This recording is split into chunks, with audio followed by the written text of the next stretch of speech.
to our history!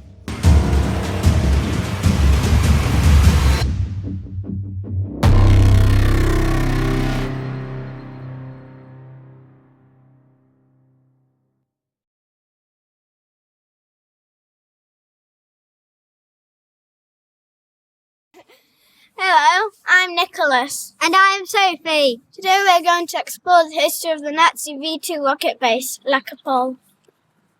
La Coupole, or the Dome in English, is one of the most impressive historical monuments from the Second World War in Europe. It was the first German underground base designed for launching V2 rockets towards London and southern England, 117 miles, 188 kilometers away. This large bunker complex can be found in Pas-de-Calais department of northern France, about 3.1 miles, 5 kilometers from Saint-Omer. It was built by forces of Nazi Germany between 1943 and 1944 in the side of disused chalk quarry under the code name Vauban 21, Building Project 21. The facility was designed to store a large stockpile of V2s, warheads and fuel, and was intended to launch V2s on an industrial scale. Dozens of missiles a day were to be fueled, prepared and launched in rapid sequences against London and southern England. This gigantic underground bunker, made up for hundreds of meters of galleries, is topped by an immense concrete dome, which is how it gets its modern name. The dome is a reinforced concrete half-sphere, 77 meters in diameter and 5.5 meters thick, weighing 50,000 tons. It was built above a network of tunnels housing storage areas, launch facilities and crew quarters. Following repeated heavy bombing by Allied forces during Operation Crossbow, the Germans were unable to complete the construction works and complex never entered service. It was captured by the Allies in September 1944.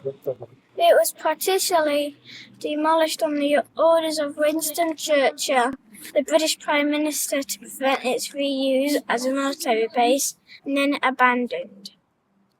It is the earliest known precursor to modern underground missile silos still in existence. It remained there until the mid-1990s, when in 1997 it opened to the public for the first time as a museum. Exhibits in the tunnels and under the dome to tell the story of the German occupation of France during the Second World War, the V weapons and the history of space exploration. Let's explore and see what else we can learn. As you enter the museum, the first thing that you notice is a large V1 hanging from the ceiling. It is not a normal V1, which was just a glide bomb. This is a Fiesel Fi-103R piloted V1. The pilot was supposed to jump out and parachute to safety just before impact, but I think that is slightly that would have been ended as a suicidal attack with the death of the pilot. You can also see a really great model of the La Coupole showing the dome and what the site would have looked like if it had been finished. The model also shows the trains going into different tunnels. There were audio guides as you walked towards the bunker. There were lots of signs giving you information about the history of the site, including a large picture of the quarry before construction started, and some of the minor damage caused by one of the earlier Allied bombing raids. You enter and exit the bunker through one of the train tunnels named Ida. Straight away, You can see the damage from the RAF bombing raid on the 17th of July 1944, which dropped 12 tall boy earthquake bombs, blowing the entrances to the launch tunnels Gustav and Gretchen. As you start walking along Ida, you get a feeling of how large the site is.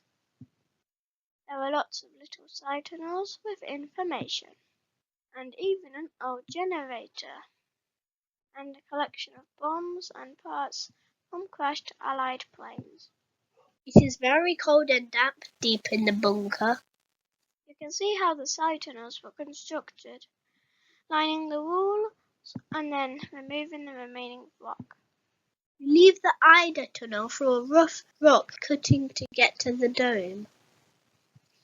And you can even see large lumps of flint in the walls. Some of the other tunnels are damaged and look quite scary.